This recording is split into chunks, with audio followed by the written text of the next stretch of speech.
In today's tutorial, I'm going to be showing you how to pad your bustier blouse or your padded blouse to stand perfectly without using bust caging or brack up.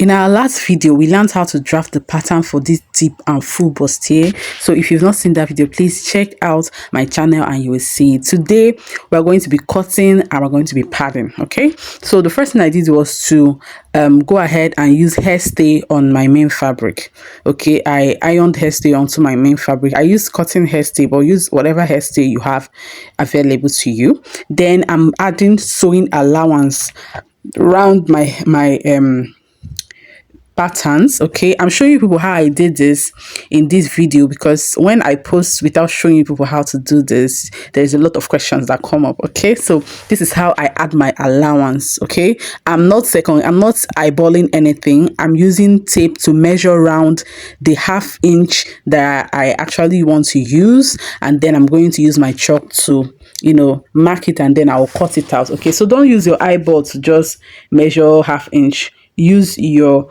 marker, especially if you are a beginner. Use your tape to measure, okay? So after doing that, I added 2 inches on the side. 2 inches is what I use for the sewing allowance by the side, but around the other parts I use 1/2 inch, okay? Now after doing that, I also flipped the clothes to the other side just to make sure I get out all the sewing allowance like you see me doing in the video.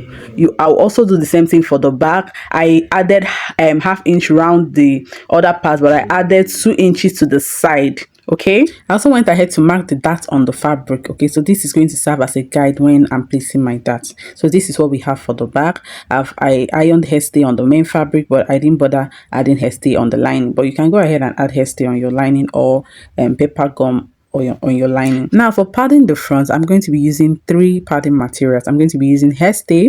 I'm going to be using this softest wording or padded, no, I don't know what they call it in your area.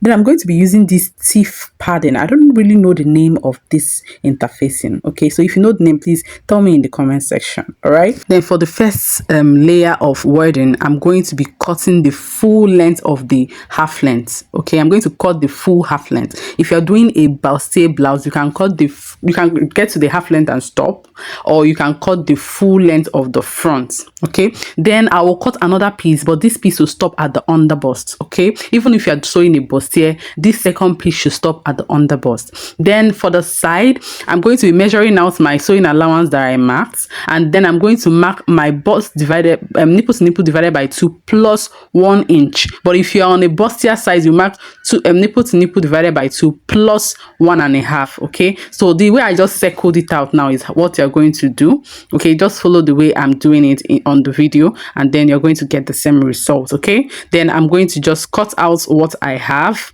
This is how I will do the side, and this side I'm going to cut 2 pieces for each side, so that will be 4 pieces. Remember, the center has 2 pieces already, so the side will now have 4 pieces. Now pay attention to this one, okay? I'm going to be using the pattern that we cut earlier to cut this one out, okay? I'm going to cut it just the way and we're going to stop at the under bust, just the way we cut that second wording, okay? And then notice that I took out 1/2 inch from the down part of that under bust, okay? Just that's to make it relax.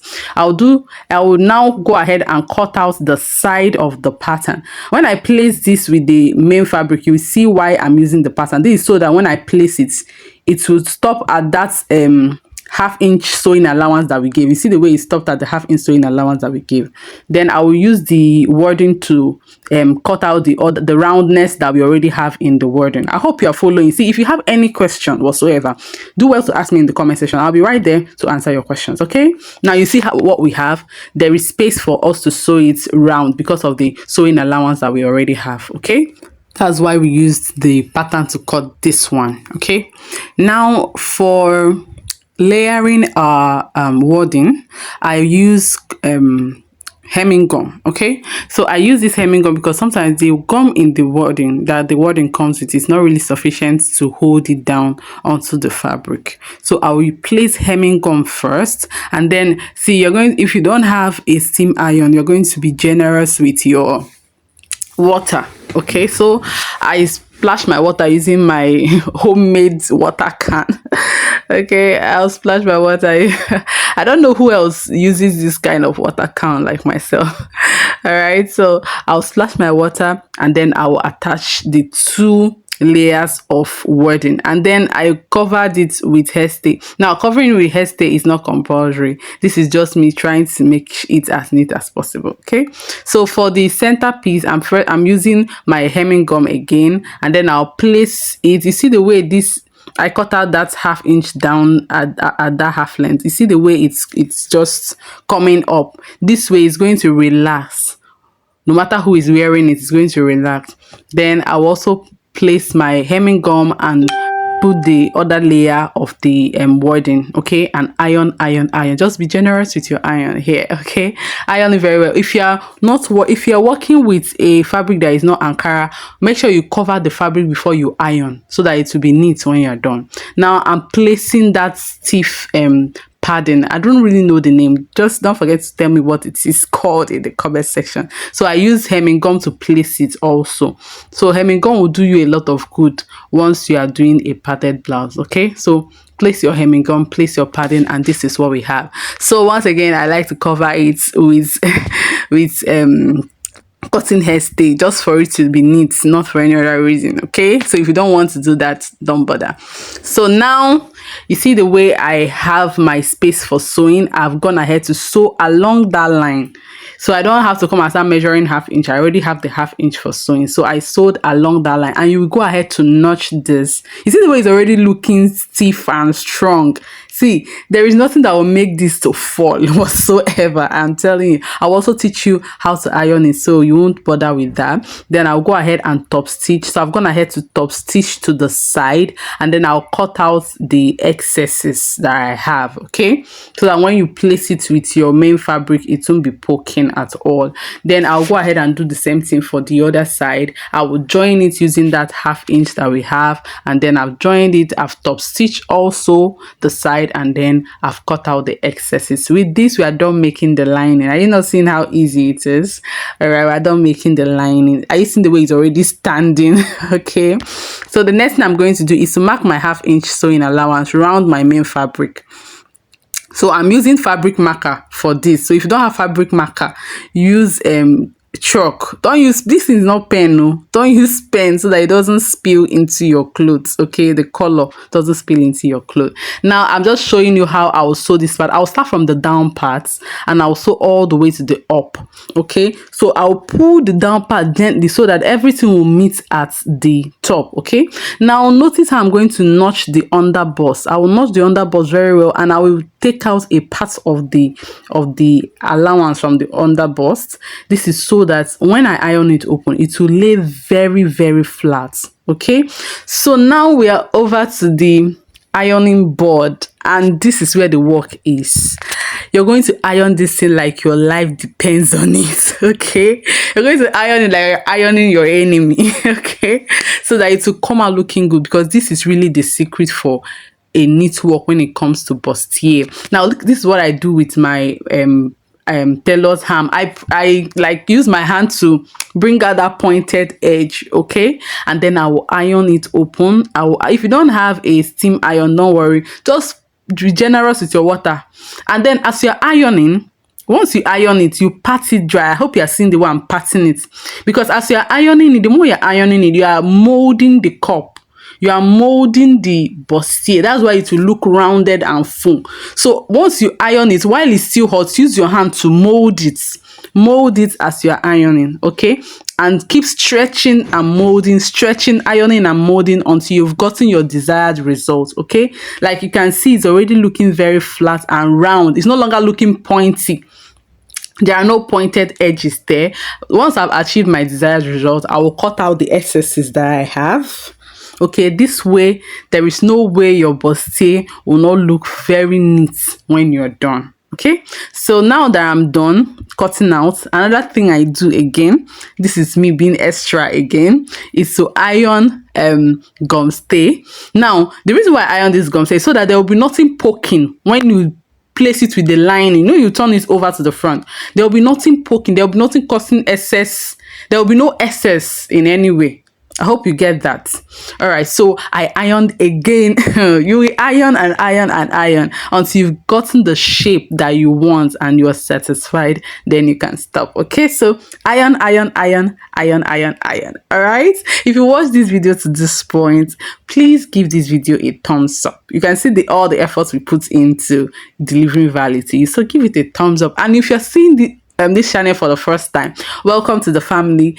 Do subscribe to this channel. We post very good tutorials every single week, and you're going to also click on the notification bell so that you'll be notified whenever we post a tutorial. Okay, now this is something I like to do, because sometimes when you're done doing this, the lining tends to be bigger than the main fabric. So I place my lining into my main fabric and I cut out any excess. But before I cut out this excess, I will drag it into the fabric very well. I'm sure that if I cut out the remaining excess, that I won't have any kind of shortage. Okay, then I'll cut out what I have, and then I decided to also cut my neckline to be a little deeper. Okay, now that I'm done with the next thing I want to do is to attach my yoke. So if this were a strapless bustier, you are good to go. But because mine has yoke, I'm trying to pipe the mouth of my yoke. I've done the piping, and then I'm using the pattern to check how the yoke is supposed to be placed.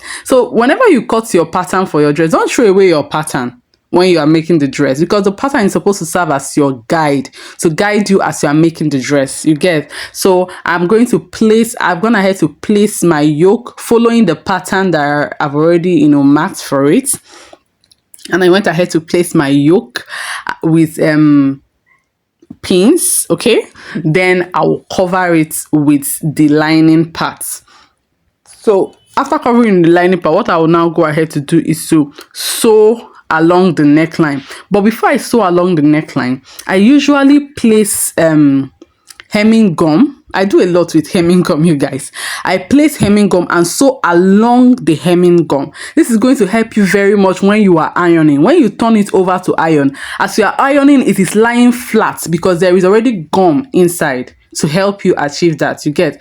So when I've sewn this, I'll flip it open and top stitch. So I'll top stitch all the way to our top stitch towards the lining area, and then I'll go ahead and sew the sides. So now I'm done sewing my front.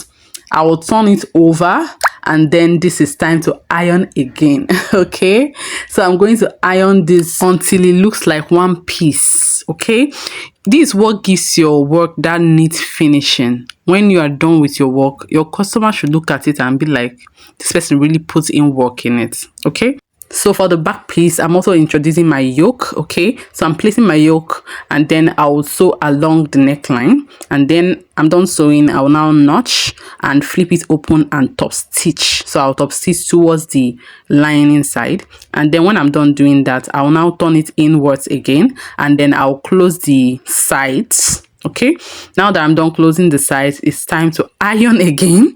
So it is very important that you iron while you are sewing. It is non-negotiable for me. Okay, then I'm going to iron my dart line. Remember that we marked where our dart is supposed to be. I've gone ahead to also close up the darts, and I am done. Okay, so you can now go ahead and join your front to the back if you're doing a blouse and all of that. You see how it is standing, and there is nothing that will make this bustier to fall. Okay, when you're done making it. So in our next video, like I promised, I'm creating a playlist for that gown on our thumbnail. Okay, on the thumbnail of this video. So this is the upper parts that I'm just done doing. In my next video, I'm going to show you how to make the skirts. Now, one thing you should know about the skirt is that I use a sewing technique called dot contouring. So I'm going to be showing you how to make a skirt so that it will look full and rounded even without using hip padding. Okay, I'm going to be showing you that in the next video, and I'm going to be showing you also how to make the sleeve, the front sleeve, and the sleeve with gordots and all of that. Everything you see on that dress that is in the thumbnail, I'm going to be teaching you how to do it in this video series. Okay, so do give me a thumbs up for this video and comment if you're going to be watching the next video that I'm posting. See you in the next one. Bye.